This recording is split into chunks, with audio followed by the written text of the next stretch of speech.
My name is Romeo Gotche, midfielder of Arnette Gardens FC. Mark Golding has been a great influence for the club and the community. On November 7th, go with Golding.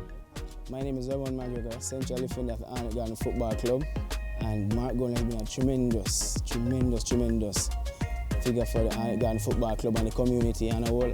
And November the 7th, go with Mark Golding. Alex Thomas, head coach of the Arnette Gardens Football Club.